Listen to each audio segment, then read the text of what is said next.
found out that my ex was gay through Cash App.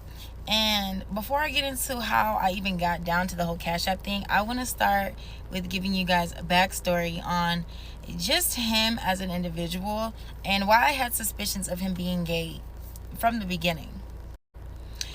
So, when I first got with Joey, we gonna call him Joey. When I first got with Joey, everything was cool. Like, I had no suspicions whatsoever. Also, I was much younger and I could not clock if somebody was gay or not. Like, I feel like now that I'm older, I can clock it way better than I could when I was younger. I don't even think I had the ability to clock it at all.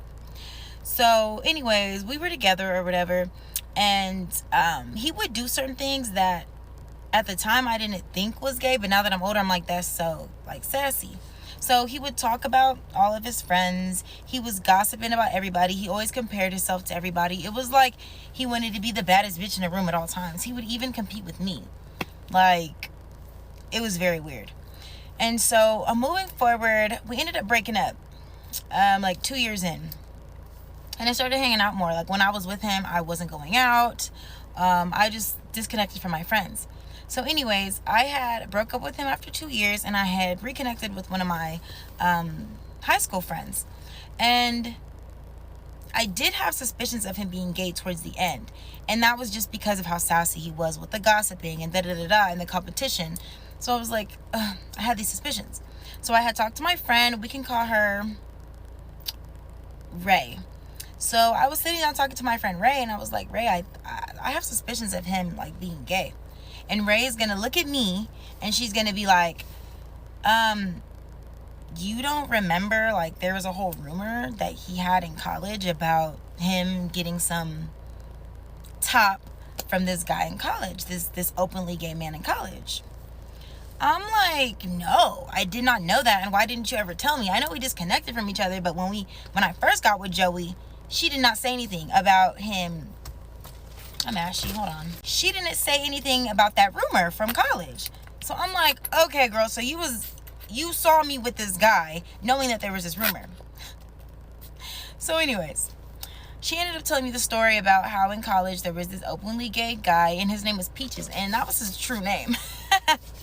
His name was Peaches. And this is no shade to anybody gay. Like, I have multiple gay friends. I don't care if anyone's gay. You know, it's just, I was dating a straight guy, and I was expecting to date a straight guy, but he was DO, which is not fair to me. But anyways, so the guy Peaches went to college with him. And Peaches had ended up, like, opening up to somebody about how Joey got top, or whatever you want to call it, from Peaches, showing the friend text and everything. So anyways, this friend of Peaches outed Joey, like, oh, Joey is gay, Joey got some top from Peaches, da-da-da-da, whatever. I don't really know all the specifics because this is just like what Ray had told me. So a couple days later, Joey had bumped into Peaches outside in a public like area and fought Peaches for this rumor. And mind you, at the time, I'm still like, dang, I'm still naive. I'm like, dang, that's an allegation. And it wasn't proven. So I was just like, an allegation, whatever. But I still was like, why wouldn't you have told me there were those allegations? Because no shade if there's allegations and it gets that deep, low key, y'all know. And this is no shade to anybody. I just wanted to know, like, if I was messing with somebody who was gay. Like, if he was gay, he could come out and we could be homegirls. Like, I got a gay best friend. Like, we could really, like, do whatever. All three of us could kick it. Anyways. So, it came and went, whatever. I wasn't tripping anymore. I was like, well, I don't know if he's gay. I did have these suspicions. I still don't know. And I'm not here to call nobody gay if they're not. And, so time went by, and me and Joey ended up hanging out again. You know what I mean? Like, we were broken up, but we ended up hanging out. And so I ended up coming over to his place, and we ended up getting drunk. And so I was laying on his bed, like where the pillow is at the top of the bed. And my head's on the pillow, and I'm just chilling or drunk. And my eyes are closed. And then I open my eyes, and like towards the left of the bed, there he is. Yeah, to the left of the bed, there he is with his face down and ass up, like that position, like not arched, but literally head here, butt here, like arched up. And I mean, we were drinking, so I'm thinking like he acting real loose. But that was like the last straw. And I'm not trying to say somebody's gay because they were drunk and ended up sitting. But he wasn't passed out, though. He was still able to talk to me. He was like doing that like that was like a comfort position for him, y'all. I was like, what is going on? So anyways, he was in this position and I didn't want him to know that I'm clocking his teeth. So I'm just like, I didn't say anything or whatever. But that was the last straw for me. I'm like, I need to know if this man is gay. Like, I have mentioned it to him previously, like, oh, Ray told me about that story from college, and he was just like, man, that guy was tripping. So I did kind of ask him, and he just denied it. But I really needed to know for myself. So anyways, he ended up falling asleep, not in that position. He ended up getting out of that position and falling asleep. And I knew his password to his phone. It was always the same. So I went through his phone, y'all. I do not go through people's phones. Mind you, we were together for a minute, and I never went through his phone. Probably like once or twice. I never found anything, but I don't go through people's phones. But I had to know. So anyways, come back for part 2 to know what I found in that phone and how I found the tea about this man's sexuality. Me boy on Instagram. Boy text me say hi back, obviously. Boy asks new friends. Me say okay. Me okay with being new friends. Me don't have a lot of guy friends. Me boy text over and over. Me boy start FaceTiming all the time. Start falling asleep on FaceTime too. Me start like boy. Boy start like me too. Boy text me one day, say, me like girl. Me say, me like you too. Me boy start talking. Me boy talk for a little while. Me boy start dating. Me boy 2 months into relationship. Me boy together all the time now. All the time. Me invite boy to me friend cave. We all chilling and we wait for other friend while they all but me no me chill. Me friend finally come, me open door friend say hey, me friend is trans. Went from boy to girl. Me friend sit down next to us, me boyfriend instantly get up and walk away. Me so confused. Me friend come to me and show me picture and say, your boyfriend looks familiar. Me don't understand what you mean. Her show me screenshots of me boyfriend and her texting. Me trans friend shows me. Me in shock instantly. Me find out her and me boyfriend. Later on that night, me boyfriend leave. Me text boyfriend about it. Me end up finding out me boyfriend also did something with me brother too. Me break up with boyfriend. Me no like boyfriend no more. Okay, y'all, part 1, story time on how I found out my baby daddy was DL. Okay, y'all, so my baby daddy was a major cheater. Y'all, when I say major cheater, y'all, he cheated with any and everything, and it makes sense now. So I went through his phone one night, and I had seen some messages. So he had some messages pinned at the top, and this one specific message was pinned, but it was not saved. Like, the number wasn't saved. So, y'all, I ended up scrolling through the messages or whatever. And, like, as I'm scrolling through the messages, it appears as he's texting some female.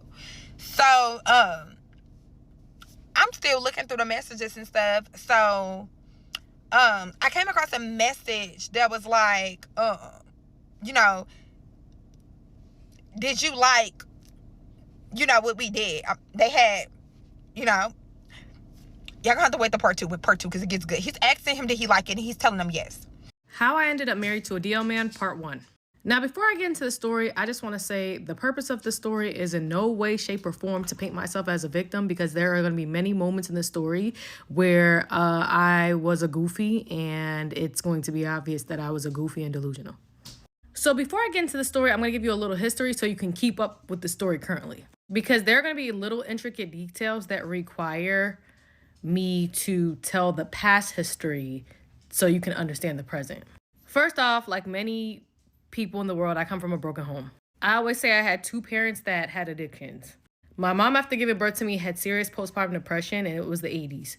So no one really knew what that was. She also had an abusive partner, my father, and it was the crack era, the 80s.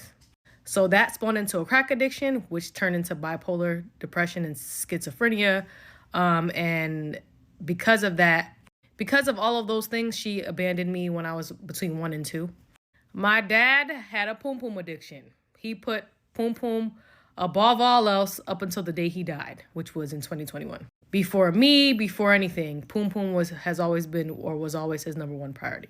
Now, my dad had a few dollars. He owned a limousine company when I was coming up, so poverty was never really the issue. But he was a newly unexpected single father. So with this small child, 1 year old or 1 year old, 2 years old, and was searching for a mother for her, me. He found a woman, his wife, who pretended that she was into him for his money and pretended she was into his child until she got pregnant, and then she started mistreating me. Now, my father put poom poom above all else, right? Above all else. So he stayed with the woman despite this and tried to maneuver despite knowing how I was being treated. Most of everyone that witnessed the abusive behaviors were mortified, including her family, certain members of her family. There was one particular member of her family that was mortified. Obviously, I had been in her family since I was 3 years old. So they had seen me as a small child, and she saw the behavior, was mortified, and took me under her wing. We're going to call her Natalie. Natalie, around the time that I was 13 years old, discovered what was going on and started taking me away for holidays and different events just for me to get some reprieve from the abusive environment that I was in. And Natalie had a son. Now, at this time, I was about 13. Natalie's son was maybe 10, 11. So wasn't paying this little boy no mind. But from the time I started coming around regularly, this boy always had a crush on me. I absolutely never took him seriously and never thought that I would, but life comes at you fast. And fast forward to today, I'm married to Natalie's son. And I uncover in our marriage that he is full-blown DL and cheating on me with men. Come back for part 2. Okay, TikTok. So a lot of y'all was like, do a story time, do some story time, do some story times, right? So, boom. Here's my first story time. I have so many story times for y'all because my life is literally a fucking movie and it's crazy. So story time 1, I'm about to tell y'all about the time that my cousin told me that the guy that I was messing with was on the down low and he was him off. It gets crazy. So back in 2017, I was fucking with this guy. I really liked him. That was my nigga, right? We was really fucking with each other. So my cousins and my sisters, we all grew up sisters and brothers. It was no cousin. Keep in mind, these are my blood cousins, right? So one night, it was a nice summer day, and me and 2 of my sisters, I have 4 sisters, me and 2 of my sisters and 2 of my cousins, we all went out to a hookah spot, to catch up, just enjoy each other's company for the summer. We was vibing, we was chilling. So we get to the hookah bar. So anyone that knows me on a personal level knows that my biggest fear is falling in love with a man that is secretly down low, right? Everyone that knows me on a personal level knows that. So for part 2, guys, because it gets crazy.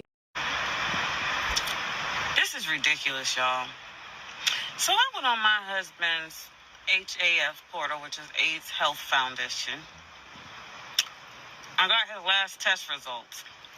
Mind you, being married to this man, I should have gotten some of these results myself, let alone, they should have called me and say, hey, we might need you to come down here to get tested because he came back positive for this shit.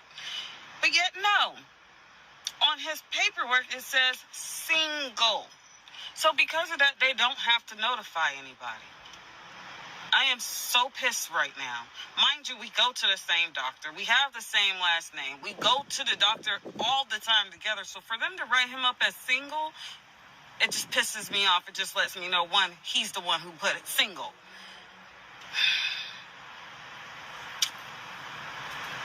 I refuse to be a victim.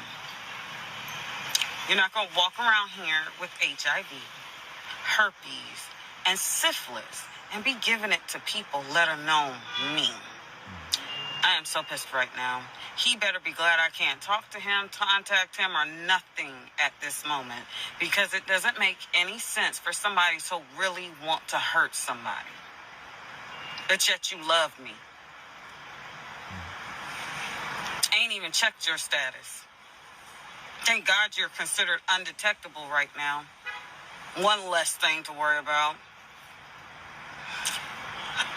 I'm over it, guys. I am so over the bullshit.